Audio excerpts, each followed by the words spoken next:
Hello, everybody in podcast land. I'm Dr. Ted Thatchenkary, and this is MD Roundtable, a podcast about collaborating and learning from other healthcare professionals from all over the globe. We are all so much more connected due to technology. We have so much to learn from each other.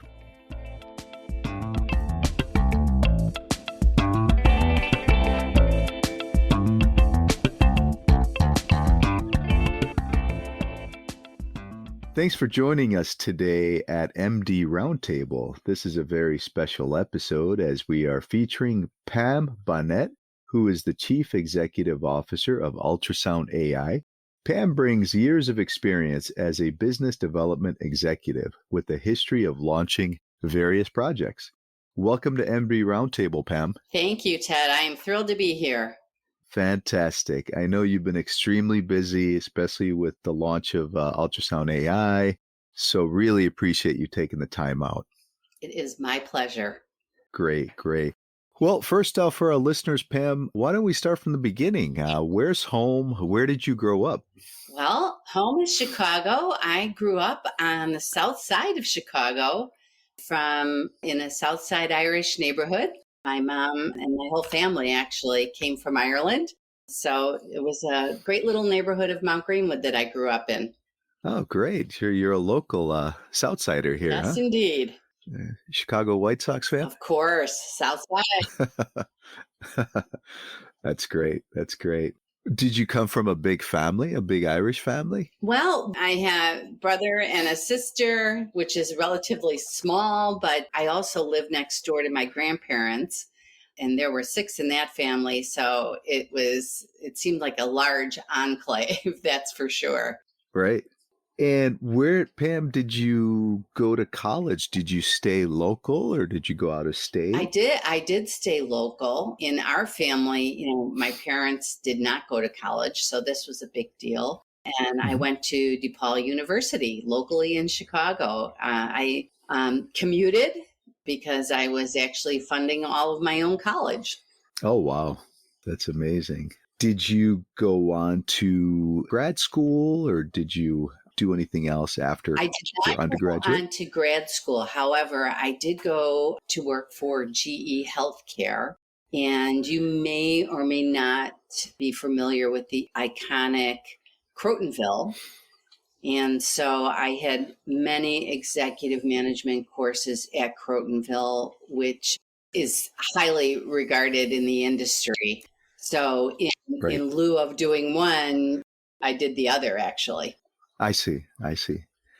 Fantastic. Yeah, I know you spent many years with GE, fantastic company. What was it like kind of moving up through the ranks with GE? Well, from a Southside Irish little girl, yeah. My very first job was selling cardiac ultrasound into physician private practices. So that was my first job, driving a big van, moving equipment myself. And It was incredible. It was actually incredible. I really did not know how much I was going to really enjoy technology and being in the medical industry. I first thought I was going to be an attorney. So this was a left turn. And one thing led to another, and it was a long, highly rewarding career. I was there for 26 years. So wow. I went back and forth between devices, spent 3 times back to ultrasound, but also into software, and back and forth between the devices and software all along. With my last role at GE as the Chief Commercial Officer for one of our digital businesses. Great. That's quite a journey you had with GE. It was very rewarding, lots of learning, and a lot of fun, actually. And I've made great friends as a result of that are all over the country in various different businesses. It's an incredible network that you develop when you grow up in the company. And that was back in the time, I started when Jack Welch was there, and it was really the heyday of GE Healthcare for sure. And I feel really lucky and fortunate to have had that opportunity. Great. What were some of the biggest challenges that you had to overcome to get to where you are now, You know, Pam? I would say one of the biggest ones was really one, learning healthcare, but the ever changing landscape in healthcare. As you know, being a doctor, it's constantly changing how the decisions are made, the technology's evolving. That was one aspect. And the other very large aspect was breaking through as quite often the only woman in the room. But that, I grew up in the time where women were just really largely coming into the workplace, and I was almost Mhm. always the only woman in the room. Yeah, I can imagine. I mean, I'm sure you had to overcome a lot of obstacles, like you said, just being a woman, and especially in the corporate world, and just moving up in the C-suite. I can imagine that you were one of the groundbreakers, probably at GE, for doing this. I would say that is true because when I had my first child and I was in sales at the time, they did not even have at that time a maternity leave program. Oh wow, Yeah, yeah. wow. So it was the early days of all this. Yeah, now the fathers are getting paternity leave, right? Exactly, exactly. That's great, Pam. Thanks for sharing that. So, I don't know if, for our listeners, Pam, I just wanted to mention Pam was so kind enough and daring enough to join us on our last medical mission to Ghana, West Africa. And she was able to bring the ultrasound AI software and technology to one of the local hospitals that we are affiliated with. So, Pam, I'm just going to ask, with ultrasound AI, can you sort of explain like what inspired you to join the startup and the new company? So I was with GE for 26 years. Then I left GE to go to work for Danaher and help to take the dental platform public. I had the great fortune of standing on the floor of the New York Stock Exchange for the bell ringing for Invista. And I had a wonderful exit out of Invista right during the pandemic and decided I was going to try early retirement. That only lasted 2 months. And I started consulting. I wasn't ready for that. And so I started consulting and I found myself in a niche of startups. Mm-hmm. And one of my GE colleagues called me and said, hey, Ultrasound AI is a company I'm working with, and I really think they could use your help. So I first took them on as a client. And I was so passionate about what ultrasound AI does and what our Mm-hmm. first product is. It's called FDBR. So that's forecasted delivery date range. And it reads ultrasound images and can predict preterm birth as early as 8 weeks. And some statistics I'll share with you, and this all leads to why I joined. 1 million children die from complications of preterm birth each and every year, which is just a stunning statistic. Yeah, that's Half of all women who are at risk for preterm birth have absolutely no symptoms. And the way that, largely we diagnose this today is with history of preterm birth.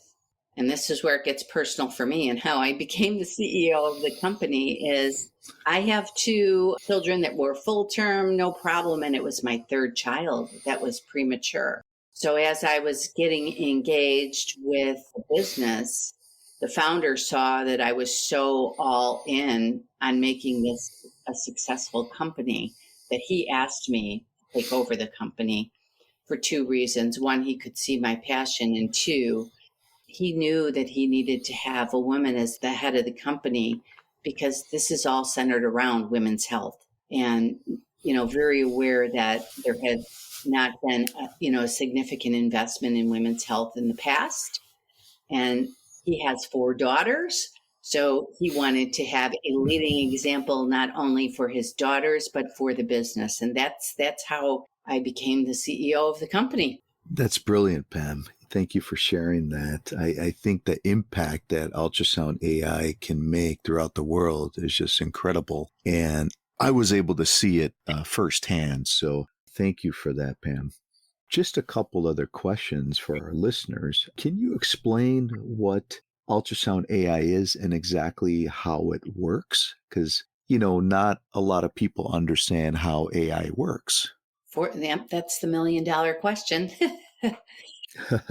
So the way that AI works, it's an algorithm, it's like a computer program. But in this case, what we have that's changed here and enabled AI is the computing power that's available today and brilliant minds like our founder, Bob Bunn, who can harness the power of those computers and create a very robust algorithm that can read in ultrasound images what the human eye cannot see today. And I say that in a very specific way. The AI can read the images, the data in the images. And today, doctors don't see there's about 8 different areas that create risk for preterm birth. We don't know if in training as we bring this to market, if doctors will begin to be able to see the nuances, the changes in the images that are not perceivable today. And so that's an exciting possibility. So when mom comes in for an ultrasound, the way it typically works today is mom comes in, typically it's around 20 weeks, and has an ultrasound that's taken by the sonographer. And then the sonographer sends the study into the doctor for the doctor to read those images. It's at that point that they will get a report from Ultrasound AI with our forecasted delivery date range for that baby. And that's very different than what you get out of an ultrasound. Everybody gets an ultrasound, and the ultrasound calculates a estimated due date based on the last menstrual period, which is 40 weeks is what we typically see. And premature birth is defined as any birth prior to 37 weeks. And so this AI is so powerful, and we have not had any progress in detecting premature birth. There are many moms like me out there who wind up in the ED and delivering with emergency services and emotional trauma, unplanned, very capital intense at the same time. Premature birth costs the U.S. health system $34 billion every year. We have to do better. We have to do better. And it's our mission at Ultrasound AI to improve the lives and outcomes for mothers and babies around the world, regardless of their ability to pay. Yeah, that's exactly right. I mean, especially in third world countries, preterm labor is very common. And like I said earlier, I think this can make a huge impact worldwide. What are the risks? Are there any risks with the procedure of using ultrasound AI? Such a good question. There are no risks and the reason that I say that is because I laid out when mom goes in for her ultrasound, the ultrasound is complete. That ultrasound study is a non-invasive study. It's very routine. And then the AI comes in and reads those images that have already been taken.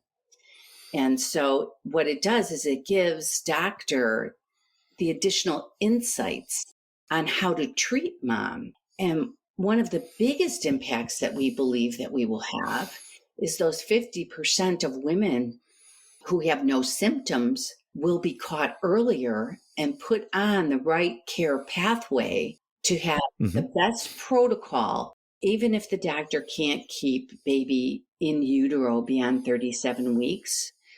If mom has the right care pathway, every week baby stays in utero is the better outcome for baby, better outcome for mom. And it does lower the cost of care as well. And in a planned event, that's where the care pathway takes out all those incredibly high costs, not to mention the trauma that those emergency services create for the family. So all of this is done while mom is still in the practice, which is wonderful. Alternatively, the way that they might detect for preterm birth would be with a blood test. And if you've ever had any kind of lab or blood test about something you're concerned about, you know Mhm. that the anxiety that creates. And for Right. a pregnant mom and a family, that's awful. So this is all real time. The AI is done post acquisition of images and gives the doctor the right information to deliver the right care to mom to keep that baby in utero as long as possible. And you mentioned the 8 images, Pam. What's the turnaround time once the images have been uploaded? Oh, it's seconds. Seconds. It's seconds, right. The computing power that we have today, Ted, Mhm. is incredible. It's so fast. So, the one thing that we learned in Ghana when we were there together was that we needed to have at least 8 images, and we really hadn't discovered what was the minimum threshold. So, as we were launching the product around the world, we really didn't know that answer. So, we discovered we needed 8 views, and that's helped us as we've gone forward. So, in the development of this product, the trip to Ghana with the mission, Mhm. incredibly helpful. I'm really excited to tell you that last Monday we submitted for FDA clearance. Oh, Yes, fantastic. super exciting and a big milestone for the company. So we're hoping to have this technology available here in the US, post FDA clearance sometime in the Mhm. second half of this year. That's fantastic. What has been the biggest challenge that you've had to face with the startup, Pam? We are in a time where the market is gone, a lot of difficulties in the marketplace.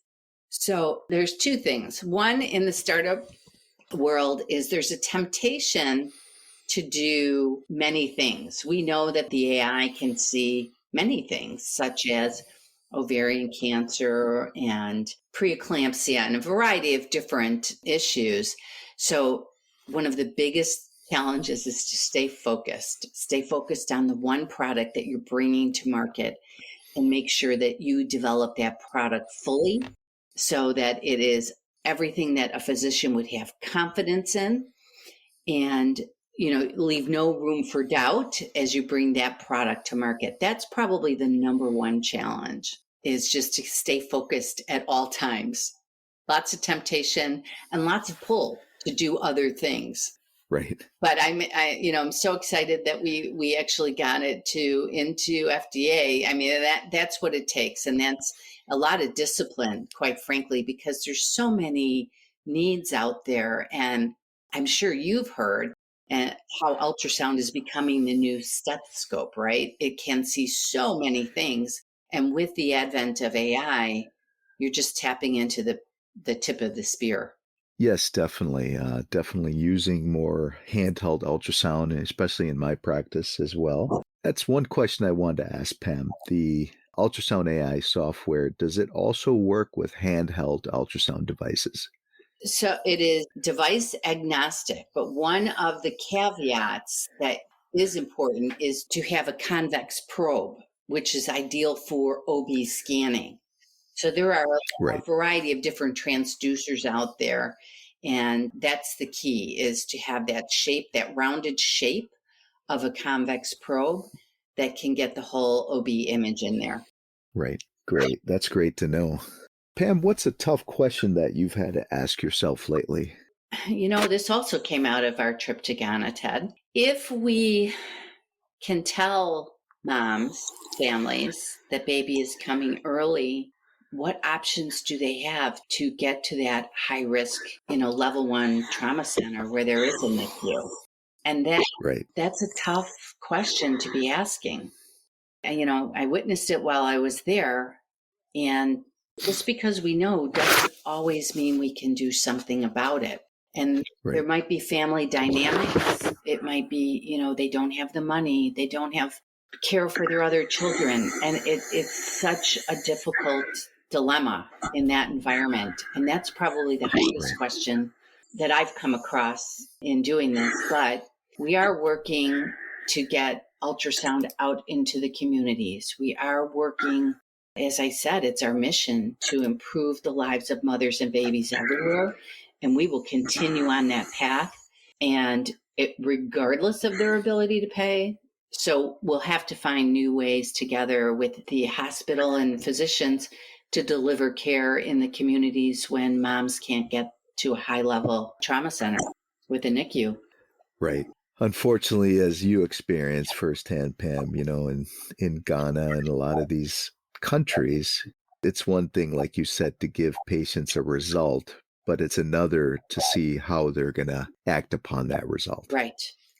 Right. So, and you listed the challenges very appropriately, that a lot of these moms face in these third world countries. But having said that, I guess we can sort of jump into the next question, Pam, relating to Ghana. Do you want to tell the audience just how your experience was working with the people of Ghana with Anidaso Health? It was nothing short of incredible.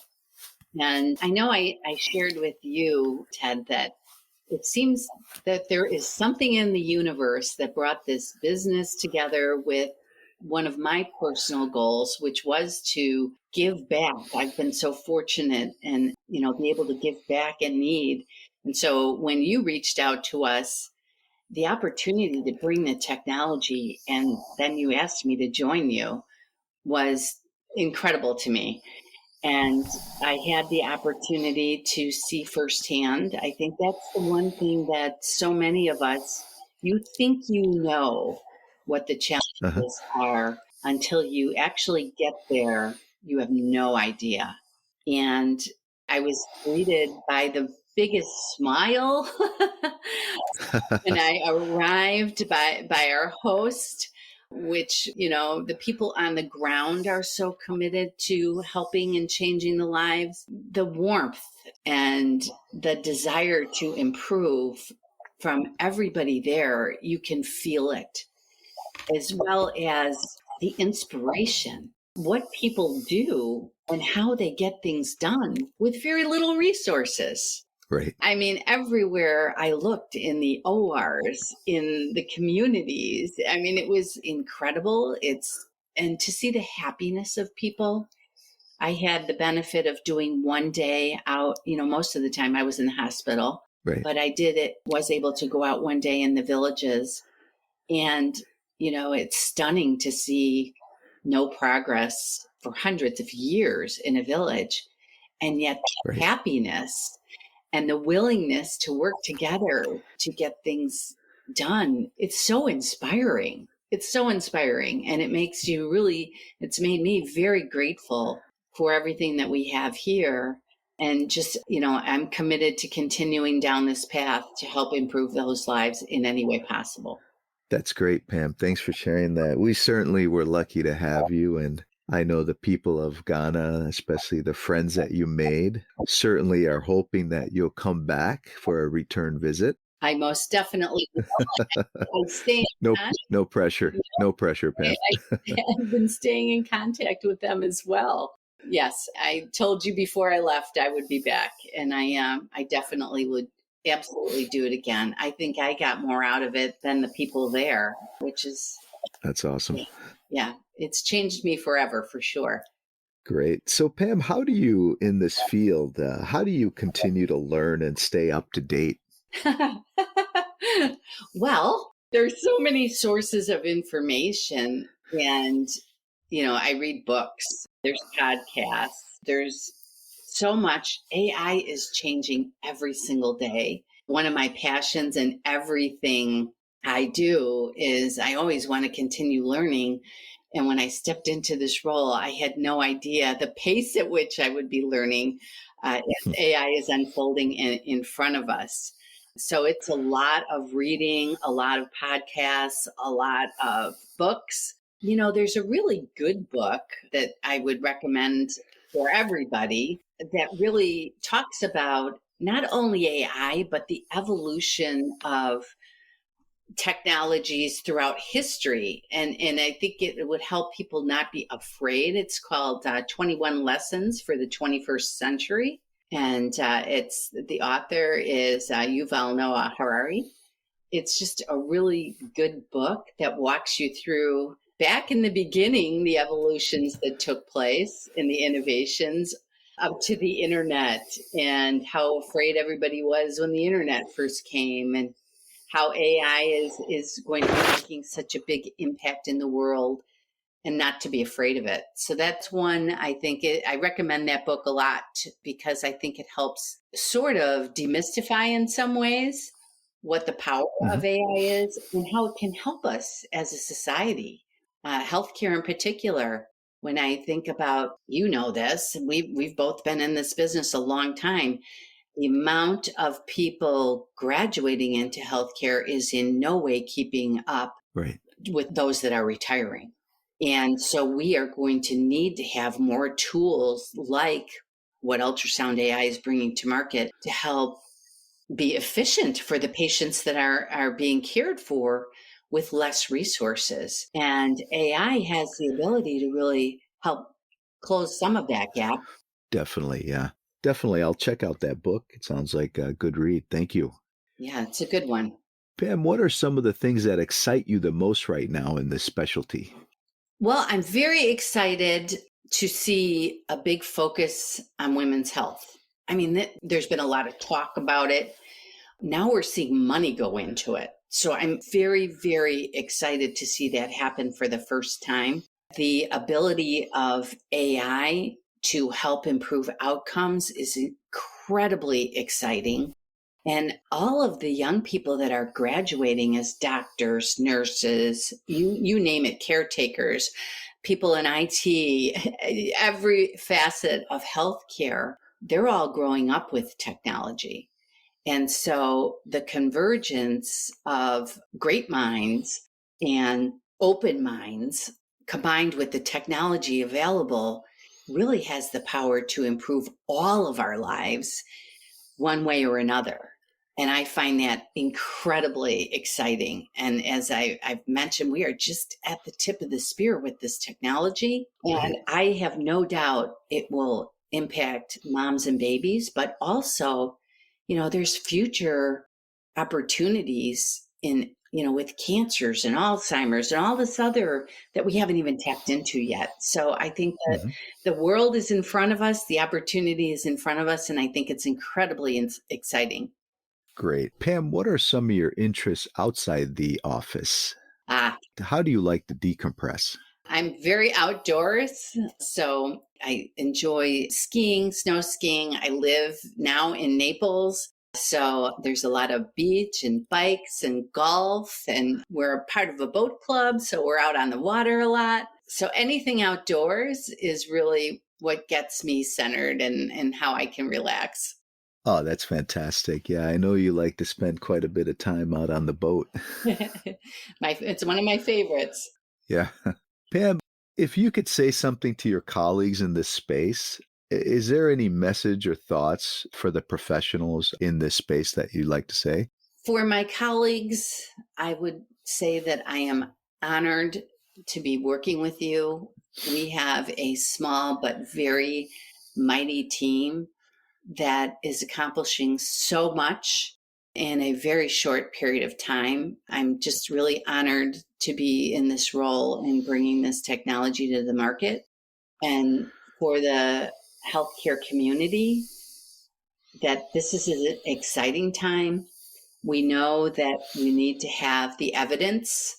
We have published 2 abstracts and will continue to have the evidence to ensure that this is something that can be easily adopted and actually have the impact that we know it can by detecting those women who have no symptoms and embrace AI. Don't be afraid of it. I know there's a lot of talk out there with all the other companies, and AI in healthcare is undoubtedly going to be helping improve the lives of everybody. So embrace it, ask questions, get to know it, use it. You'll find it's helpful. Great. Fantastic, Pam. How can someone contact Ultrasound AI? Is there a website? Yes, our website is ultrasoundai.com. So very, very easy. I can be reached directly at Pam at ultrasound.ai. And we're very easy to get a hold of. We have lots of partners that we're working with, but the website is definitely ultrasound.ai. I misspoke. It's ultrasound.ai. That's the website. Got it. Got it. And I will include that in the show notes for our listeners as well. Are there any upcoming conferences that Ultrasound AI will be attending or displaying at? Yeah, we just in March attended Society for Maternal Fetal Medicine, where we presented a poster, and we just completed AIUM, where we had an oral presentation. So most of the conferences are in the early part of the year. So you'll see us again in February at Society for Maternal Fetal Medicine, and also AIUM and ACOD probably next year. This year it's in Korea, so that's a little bit far for us this year. Okay. Once we have FDA clearance, we will be attending all of those conferences.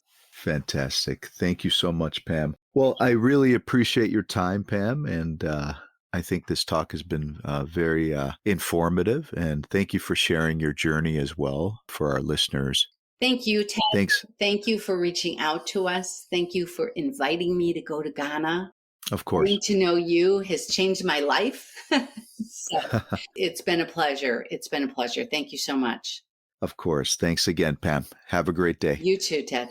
Folks, if you enjoyed that episode, don't forget to leave a review of the MD Roundtable podcast on Apple iTunes, and please don't forget to subscribe. Stay tuned for our next podcast coming to you soon. Thanks for joining me again, and have a great day.